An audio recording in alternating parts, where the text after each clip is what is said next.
여러분 안녕하세요. 그때 그 날씨 이세나입니다. 유난히 포근했던 가을이었습니다. 예년 기온을 웃도는 따뜻한 가을 날씨가 이제 끝나고 영하로 기온이 뚝 떨어진다고 하죠. 이미 어제 강원 상간에는 대설주의보까지 내려지면서 많은 눈이 내렸는데요. 겨울이 다가온 게 이제 실감이 나네요. 오늘은 1992년으로 한번 돌아가 보려고 합니다. 이 해에는 12월 18일에 있었던 대선 때문에 후보자들이 치열한 선거 유세를 벌이고 있었습니다. 네, 기사를 보니까요. 제14대 대통령에 당선되면서 대한민국의 민주화 실현에 앞장섰던 김영삼 전 대통령의 인터뷰가 신문의 한 페이지를 장식하고 있습니다. 자, 지난 주말이었죠. 22일에 김영삼 전 대통령이 서거했습니다. 대한민국 최초 문민정부를 열었던 민주화의 큰 별이 진 것에 대해서 추모 행렬이 계속해서 이어지고 있는데요. 오늘은 김 전 대통령을 기리면서 그의 생전 업적에 대해서 한번 이야기해 볼까 합니다. 우리 시청자 여러분은 김영삼 대통령 하면 어떤 업적이 떠오르시나요? 역대 어느 대통령도 따라오지 못할 김영삼 전 대통령의 업적들이 있었는데요. 그 첫 번째가 바로 하나회 척결로 시작된 군 개혁입니다. 네, 이 하나회는 육군사관학교 11기생들의 주도로 비밀리에 결성된 국군 내 불법 사조직을 말합니다.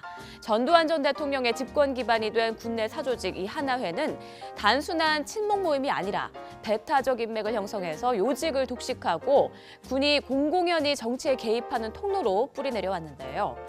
김 전 대통령은 30여 년간 한국 정치사의 기득권 집단으로 자리 잡던 군부에 과감히 칼을 들이댔고 전두환, 노태우 전 대통령의 집권 계기가 된 12.12를 쿠데타적 사건으로 규정해서 문민 통제의 초석을 쌓은 것으로 평가되고 있습니다. 네, 또 김 전 대통령의 대선 공약이었던 금융실명제 시행입니다. 실제로 시행할 수 있을 거라 생각한 사람은 많지가 않았죠. 그런데 예기치 않은 기습작전으로 금융실명제가 실행이 됐습니다. 1993년 8월 12일 오후 7시 45분 TV의 대통령 긴급 발표라는 속보와 함께 김영삼 대통령의 폭탄 발표가 있었던 건데요. 이 시간 이후 모든 금융거래는 실명으로만 이루어집니다.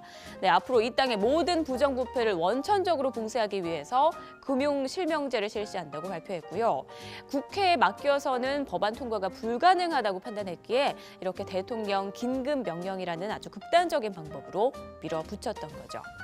지금은 은행에서 통장 만들 때 그 신분증을 내미는 게 아주 당연한 일이지만 불과 23년 전만 해도 신분증 없이도 통장 발급이 됐다고 하니까 그 시대는 어땠을지 참 상상이 되질 않습니다. 자, 그리고 세 번째, 역사 바로 세우기 정책입니다. 그중에서도 일제강점기의 큰 그림자였던 조선 총독부 폭파가 있었죠. 네, 지금의 10대, 20대들은 잘 모르는 내용이죠. 현재 광화문과 경복궁 사이에 건축 양식이 전혀 다른 건물이 하나 있었습니다. 일제시대 일본이 조선인들의 자국의 궁궐을 못 보게 하고 일본의 건물을 보면서 무기력함을 느끼게 하려고 만든 조선 총독부입니다. 김영삼 전 대통령은 불행했던 역사를 만회하고자 광복 50주년을 맞아서 경복궁 재건을 위한 조선 총독부 철거를 계획했는데요. 이를 알게 된 일본 정부가 본인들이 만든 건물이니까 비용을 전부 지불해서 통째로 이동하겠다는 성명을 발표했습니다. 그리고 그 다음 날 화가 난 김 전 대통령은 바로 이 조선 총독부를 폭파했고 이는 전 세계의 생방송으로 내보내졌습니다. 폭파 다음 날 일본 놈들의 버르장머리를 고쳐놓겠다라는 강력한 발언까지 했는데요. 일본 사람들이 이 버르장머리라는 단어를 해석을 못해서 혼란에 빠졌다는 이야기도 있습니다. 자, 김 전 대통령 덕분에 지금의 아름다운 경복궁을 이렇게 영원히 볼 수 있게 됐습니다. 많은 큰 업적들을 남기면서 지지율이 역대 최고라고 할 만큼 높았던 김영삼 전 대통령, 성수대교, 또 가스폭발, 삼풍백화점 등의 각종 사건 사고로 사고공화국이라는 오명을 갖게 됐고 임기 말에는 IMF라는 경제 위기를 남기면서 퇴임한 탓에 마무리가 썩 좋지는 않았습니다.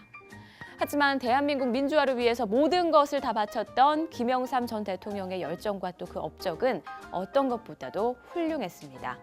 내일은 김영삼 전 대통령의 연결식이 치러집니다. 이후 국립서울현충원에서 영면에 들게 되는데요.